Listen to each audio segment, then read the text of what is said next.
वक्रतुण्ड महाकाय सूर्यकोटि समप्रभा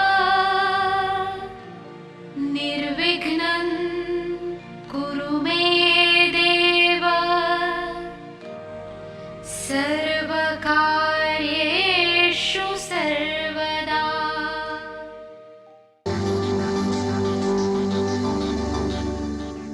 राजीव सूर्यवंशी वास्तु के क्षेत्र में एक जाना पहचाना नाम है। पिछले एक दशक से भी अधिक समय से इस क्षेत्र में सेवारत, भवनों को बिना तोड़े या फेरबदल किए उनके परामर्श से असंख्य लोग लाभान्वित हुए हैं। सिंहस्थ महाकुंभ 2003 को त्र्यंबकेश्वर में श्रद्धालुओं को वास्तुशास्त्र प्रवचनों द्वारा कृतार्थ करने पर विशेष रूप से सम्मानित किया गया। समाज के प्रति उनकी बहुमूल्य सेवाओं के लिए वर्ष 2002 में उन्हें मानव रत्न ऑफ द मिलेनियम पुरस्कार से सम्मानित किया गया था। यही नहीं, इस क्षेत्र में उनके विशेष योगदान के लिए वर्ष 1990 में श्रेष्ठतम वास्तु विशेषज्ञ के रूप में उनका चयन हुआ और इन्हें स्वर्ण पदक से सम्मानित किया गया।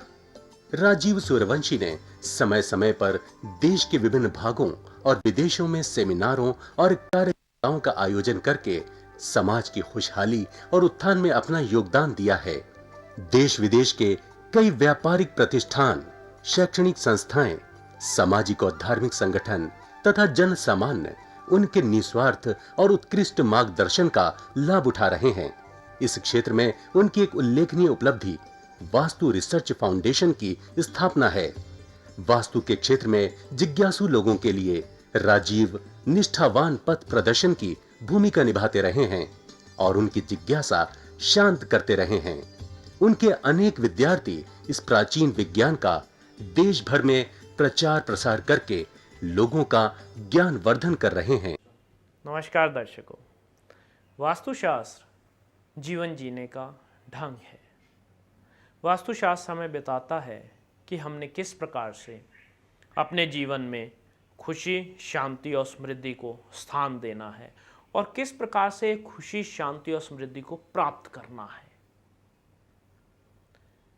हमें इस कर्म भूमि पर कर्म विहीन नहीं बल्कि कर्म के साथ कार्य करना है।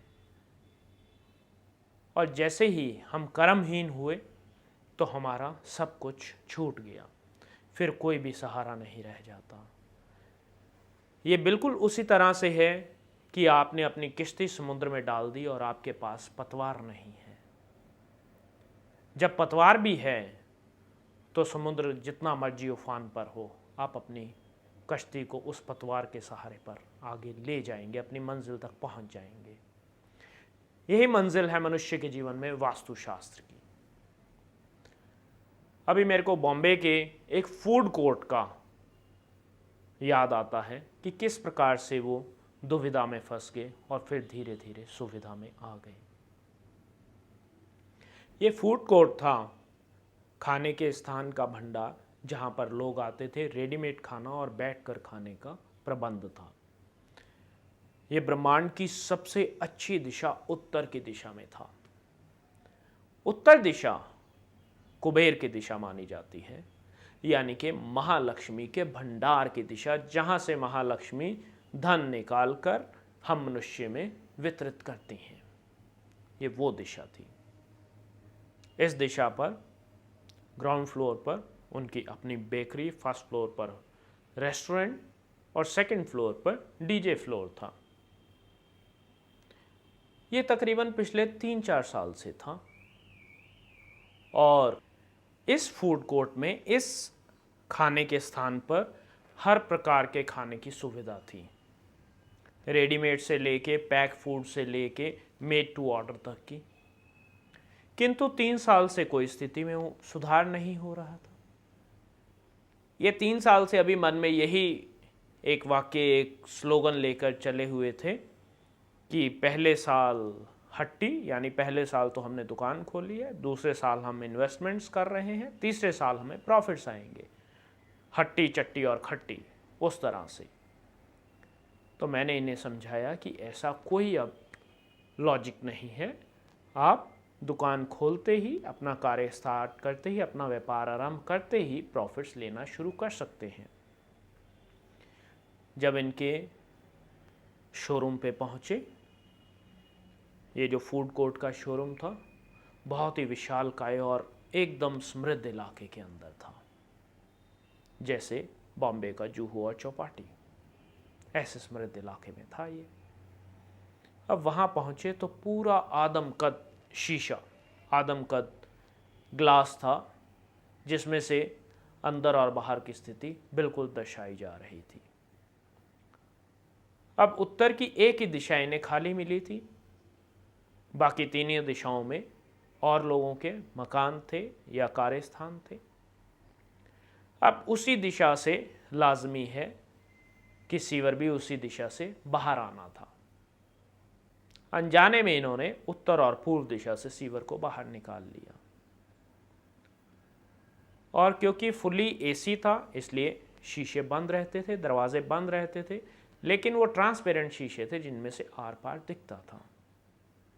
दिन के समय सूर्य की रोशनी के कारण वे आईने की तरह कुछ हद तक बदल जाते थे, संपूर्ण नहीं, और रात को ये अपने हेलोजन्स लगा देते थे, उस वजह से वो आईने का कार्य करते थे।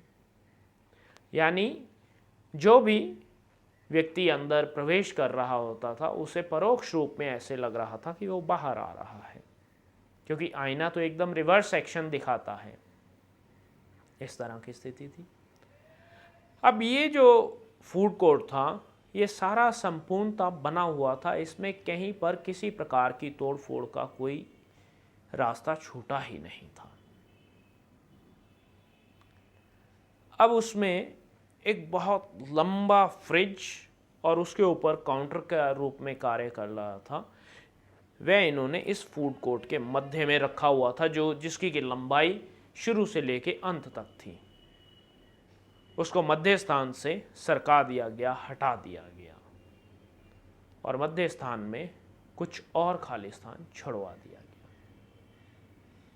अब क्योंकि बहुत तरह के लोग थे आने जाने वाले, इनके वर्कर्स भी थे, तो वर्कर्स को ऐसी दिशा थी जिससे कि वो मालिक के ऊपर हावी हो रहे थे, यानी इस समय उनकी नकारात्मक ऊर्जा प्रगति पर थी।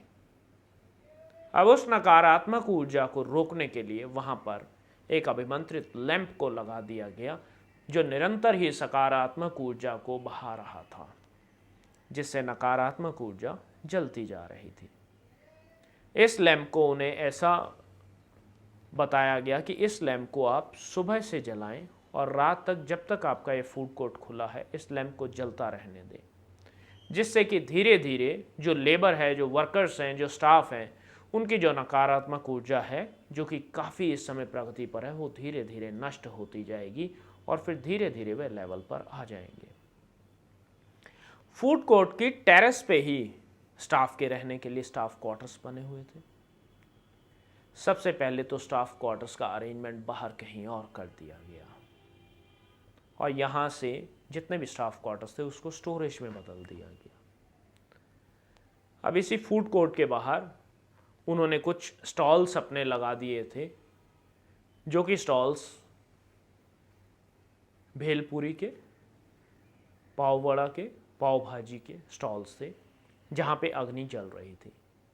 इन स्टॉल्स को उचित दिशा में वहाँ से हटाकर दूसरी दिशा में लगा दिया गया, और जो लक्ष्मी जी का स्रोत था, गले का स्थान था, उस पर कुछ ऐसे उपाय किए गए कि वहाँ पर लक्ष्मी जी की स्थापना कर दी गई।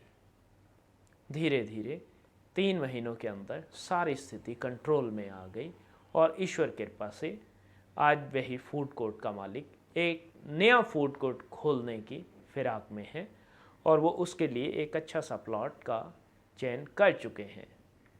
बहुत शीघ्र ही वहाँ पर एक नया फूड कोर्ट और खुलने वाला है। ये है वास्तुशास्त्र के सिद्धांतों को अपनाने का फल। तो यदि आप भी इच्छुक हैं अपने जीवन में खुशी, शांति और समृद्धि के लिए, तो आप भी प्रतिष्ठान में संपर्क कर सकते हैं। कल एक नए वृत्तांत के साथ आपसे फिर भेंट होगी। तब तक के लिए नमस्कार। दर्शकों, अगर आपकी भी कोई समस्या है तो आप राजीव जी से अपॉइंटमेंट लेकर मिल सकते हैं। प्रतिष्ठान में आपका स्वागत है। राजीव जी की सेवाएं भारतवर्ष के साथ साथ विदेशों में भी उपलब्ध हैं। यदि आप वास्तुशास्त्र प्रवचन कराना चाहते हैं, उसके लिए भी आप हमसे संपर्क कर सकते हैं। वास्तु की स्पेशल किट जिसमें सिद्ध यंत्र और अभिमंत्रित की हुई 10 वस्तुएं हैं जो कि आपके पूरे घर के विभिन्न स्थानों के उपयोग में आएंगी। आप भी परामर्श के लिए राजीव सूर्यवंशी जी से मिल सकते हैं।